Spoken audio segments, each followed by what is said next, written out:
Anybody who finances terrorists and knowingly does so is guilty of offence. So if you give money knowing that they are terrorists, you can be charged and locked up under that offence. I don't pay council tax, and I've not done for a number of years. I cite that, and they do not have an argument against it. How many times have you been told my missus when she gets here because she clears it off? It's not a court. Right, they will find against you every time because it's a fake court. They just hire the building, they stick council officials in. It's not a real court. So whether you go or not, they're going to find against you. They'll issue a liability order. It's a fake liability order. And the civil procedure rules in this country, for a liability order to be valid, they've got to send you a copy. They never do.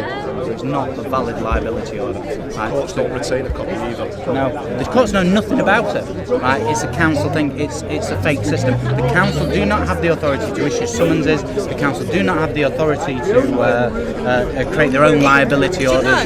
It's an entirely fake system. Stand here though and hear that. It's hard to believe that. I don't believe you, but I know. I'm not disrespecting what I say is that don't believe me. When you get your summons, take it to a solicitor and say, "Is this a valid summons?" And they'll say no. And then when they say they issue a liability order, take the documentation. Is this a liability order? Any qualified solicitor will tell you, no, it's not. It's fake. Once you start hearing the word fake, you think, what are they up to? It's a fake system they're running. It's just to con you out of money. To keep you poor, to stop you wondering what they're up to, in iPads, spending all that money that you're coughing out. It's just rich people saying pay this, pay that, bedroom tax. It's just thinking of ways to keep, take money off you. And it's not about money. Money's not worth anything. It's about you running around for that money, for keeping you busy and occupied, so you're not objecting to what they're up to. It's abolishing your constitution, because there is the constitution of the country spread between several documents, so we have got a constitution. Otherwise, the simple question being is, what was it the Americans refused to adopt and formed their own based on our constitution?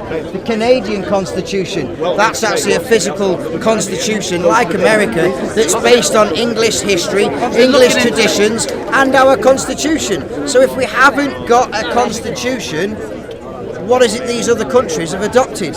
So quite simply, we need to research Charter of Liberties, Magna Carta, habeas corpus writs. You've got the petitioner right, declarations of right, the Declaration of Arbroath that stipulates every Englishman should actually have 5 acres of land.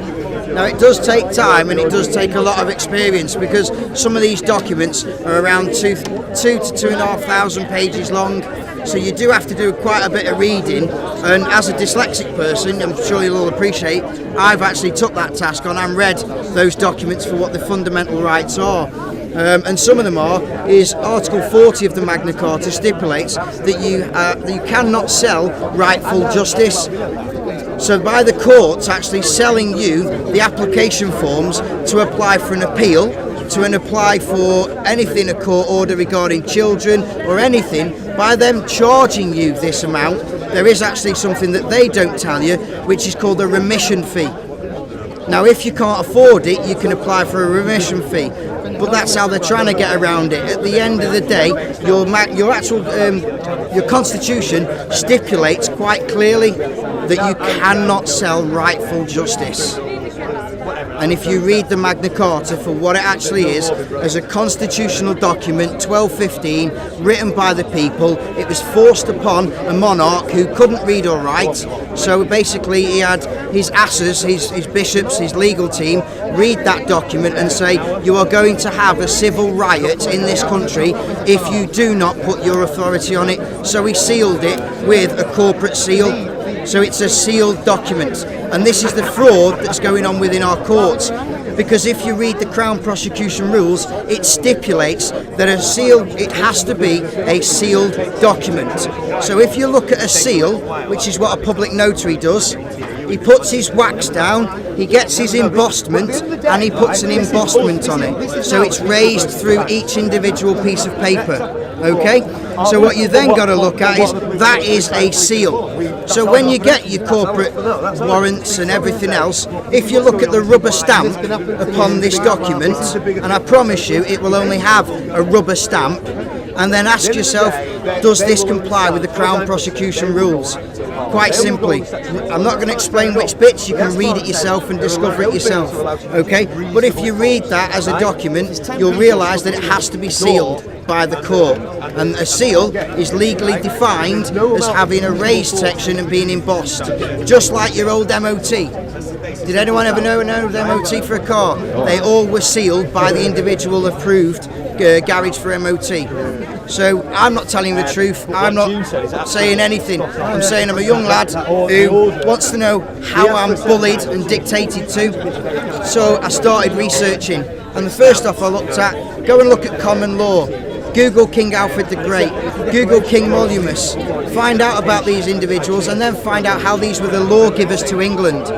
You're looking at Anglo-Saxon times when the Vikings were trying to take over this. These are the lawgivers to England, and our constitution, our history is quite simply written upon these people and reaffirmed by monarch, by monarch, by monarch.